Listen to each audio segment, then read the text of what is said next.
বাংলাদেশের রাজনীতিতে বিএনপির রাজনীতির সবচেয়ে বড় তাত্ত্বিক অবদান হলো বাংলাদেশি জাতীয়তাবাদ।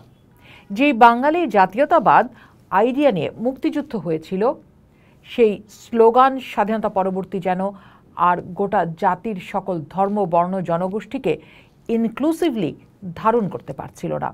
তখন সমাজে একটা ইনক্লুসিভ আইডিয়ার চাহিদা তৈরি হতে থাকলো। বাংলাদেশি জাতীয়তাবাদ যেন সেই ইনক্লুসিভ আইডিয়াকে ধারণ করেই হাজির হলো জিয়াউর রহমানের হাত ধরে। জুলাই অভ্যুত্থানের মধ্য দিয়ে কর্তৃত্ববাদী শেখ হাসিনা সরকারের পতনের পর রাজনীতি পর্যবেক্ষকরা মনে করছেন আজকেও জনগণ বিএনপির দিকে তাকিয়ে।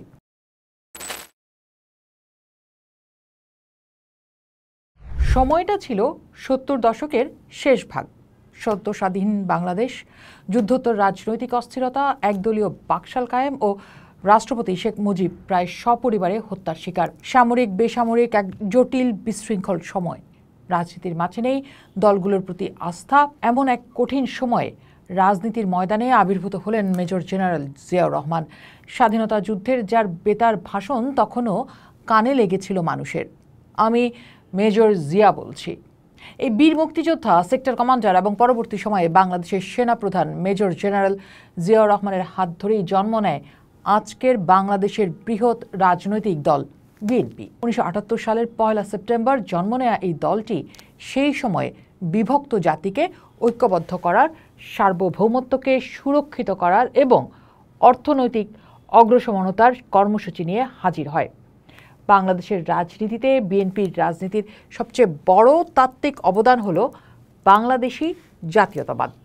যে বাঙালি জাতীয়তাবাদ আইডিয়া নিয়ে মুক্তিযুদ্ধ হয়েছিল, সেই স্লোগান স্বাধীনতা পরবর্তী যেন আর গোটা জাতির সকল ধর্ম, বর্ণ, জনগোষ্ঠীকে ইনক্লুসিভলি ধারণ করতে পারছিল না।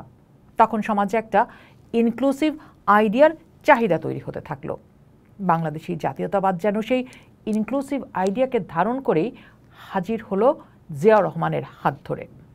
এই দেশের ভৌগোলিক সীমানার ভেতরে বসবাসকারী সকল ধর্ম, বর্ণ ও নৃগোষ্ঠীর মানুষ, যাদের সুখ দুঃখ এই মাটির সাথে মিশে আছে, তারা সবাই এক ও অভিন্ন পরিচয়ে পরিচিত। তারা বাংলাদেশি। এটি ছিল রাজনীতির এক নতুন ন্যারেটিভ, যা একদিকে দেশের সার্বভৌমত্ব ও ভৌগোলিক অখণ্ডতাকে সর্বোচ্চ মর্যাদা দেয়, অন্যদিকে অভ্যন্তরীণ সাংস্কৃতিক ও ধর্মীয় বহুত্বকে স্বীকৃতি দেয়। কিন্তু এরকম একটি বাংলাদেশি জাতীয়তাবাদের রাজনৈতিক আইডিয়া বিএনপির পরবর্তী অনেক পদক্ষেপের কারণে প্রশ্নের মুখেও পড়ে। রাজনৈতিক পর্যবেক্ষকদের অনেকেই প্রশ্ন তোলেন, আছে সমালোচনাও। যেমন, এই আইডিয়ার সাথে ডানপন্থা, বামপন্থা, মধ্যপন্থার নানা ঝোঁক আছে কিনা, কিংবা ধর্মীয় রাজনীতির মিশ্রণে এই আইডিয়া তৈরি হয়েছে কিনা, যে কারণে রাজনীতিতে ধর্মের ব্যবহার বা পলিটিক্যাল ইসলামের তৎপরতা বেড়েছে। একদিকে নতুন এই বাংলাদেশি জাতীয়তাবাদের পলিটিক্যাল ন্যারেটিভ, আর অন্যদিকে 19 দফার নতুন এক সামাজিক, অর্থনৈতিক, রাজনৈতিক কর্মসূচি নিয়ে হাজির হয়েছিলেন রাষ্ট্রপতি জিয়াউর রহমান। এটি ছিল একটি স্বনির্ভর, আধুনিক ও কল্যাণমুখী রাষ্ট্র বিনির্মাণের কর্মপরিকল্পনা। এর প্রতিটি দফা ছিল সময়ের প্রয়োজনে। যেন বলা হয়েছে বাংলাদেশকে এগিয়ে নিতে কি করতে হবে। জিয়াউর রহমানের সমর্থকদের মতে এই কর্মসূচি ছিল উন্নয়নমুখী রাজনীতির অংশ। অধ্যাপক এমাজউদ্দিনের বর্ণনা মতে 19 দফা কর্মসূচির লক্ষ্য ছিল কৃষি উৎপাদন, জনসংখ্যা নিয়ন্ত্রণ, খাদ্যে স্বয়ংসম্পূর্ণতা অর্জন, প্রশাসনের বিকেন্দ্রীকরণ, ব্যক্তি খাতে শিল্প প্রতিষ্ঠানের বিকাশ। এই কর্মসূচির মধ্যে একটি আলোচিত বিষয় ছিল খাল খনন কর্মসূচি এবং গ্রাম সরকার ব্যবস্থা চালু করা, এবং সর্বোপরি দুর্নীতিমুক্ত, ন্যায়নীতি ভিত্তিক সমাজ ব্যবস্থা কায়েম করা, এবং ধর্ম, বর্ণ, গোত্র নির্বিশেষে সব নাগরিকের অধিকার পূর্ণ সংরক্ষণ করা এবং জাতীয় ঐক্য ও জাতীয় সংহতি সুদৃঢ় করা। কিন্তু এই 19 দফা কর্মসূচির ক্ষেত্রেই আমরা যদি গত 47 বছরে বিএনপির রাজনীতিকে একটু দেখি, রাষ্ট্রপতি জিয়াউর রহমান একদল বিপদগামী সেনা সদস্যদের দ্বারা হত্যার শিকার হওয়ার পর বেগম খালেদা জিয়ার নেতৃত্বে দলটি নতুন দিশা পেয়েছিল। তিনবার সরকার গঠন করেছিল এই দল।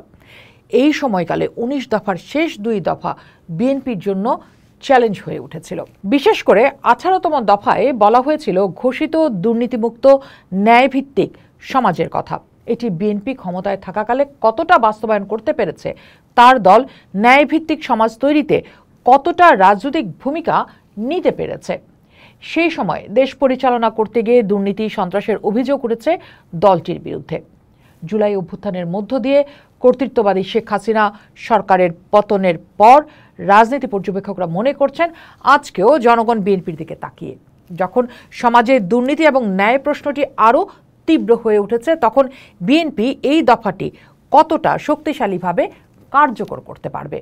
যেখানে নিপীড়নকারী শেখ হাসিনা সরকারের পতন ও আওয়ামী লীগের পালিয়ে যাওয়ার পর কিছুদিনের মধ্যেই অভিযোগ উঠতে থাকে দেশের সব জায়গায় বিএনপির অনেক নেতাকর্মী চাঁদাবাজিতে, দখল বাণিজ্যে যুক্ত হয়েছে। চ্যালেঞ্জ কিন্তু সেই জায়গাটিতেই বিএনপির, এবং এই চ্যালেঞ্জ বিএনপির প্রতি ছুড়ে দিচ্ছে। একইভাবে প্রশ্ন কতটা কার্যকর করতে পারবে তার 19তম দফা, যেখানে ইনক্লুসিভিটির কথা বলা হচ্ছে। সকল ধর্ম, বর্ণ, গোত্র নির্বিশেষে অধিকার সংরক্ষণ ও সংহতির কথা রয়েছে। 1981 সালে জিয়া রহমানের মর্মান্তিক হত্যাকাণ্ডের পর বিএনপির যখন প্রায় অভিভাবক শূন্য দশা, তখন দলের প্রয়োজনে রাজনীতির মঞ্চে আবির্ভাব ঘটে বেগম খালেদা জিয়ার। বাংলাদেশের নানা গণতান্ত্রিক সংকটে তারই নেতৃত্বে বিএনপি পেয়েছিল নতুন দিশা। যেমন জেনারেল এরশাদের সামরিক আমলে 86 নির্বাচনে না গিয়ে গণতন্ত্রের আন্দোলনকে শক্তিশালী করা। 90-এর স্বৈরাচার পতন আন্দোলনে তার আপসহীন নেতৃত্ব ছিল সমকালীন রাজনীতিতে সিগনিফায়ার। 1991 সালে নিরপেক্ষ নির্বাচনে জয়ী হয়ে তিনি শুধু বাংলাদেশের প্রথম নারী প্রধানমন্ত্রী হিসেবে ইতিহাস গড়েননি, তিনি ছিলেন মুসলিম বিশ্বের দ্বিতীয় নারী সরকার প্রধান। রাজনীতি বিশেষজ্ঞরা মনে করেন বাংলাদেশের রাজনীতির মাঠে বিএনপির দীর্ঘস্থায়ী জনপ্রিয়তার অন্যতম প্রধান কারণ হল এর সেন্ট্রিস্ট বা মধ্যপন্থী অবস্থান। এটি এমন এক রাজনীতি প্রস্তাব করে যা উগ্রতা নয়, মধ্যপন্থার কথা বলে। কিন্তু ক্ষমতার রাজনীতি পরিচালনায় বিএনপি নিজেই তার এই আইডিয়ার চ্যালেঞ্জে পড়ে যায়। দেশের রাজনীতিতে একদিকে ভারত পাকিস্তান কার্ড, আরেকদিকে ধর্ম কার্ড, উগ্র ডান কিংবা উগ্র বাম, দুটোই মধ্যপন্থার রাজনীতিকে চ্যালেঞ্জ করে। বিএনপি এই সময়েও অনেকটাই সেই চ্যালেঞ্জের মুখে।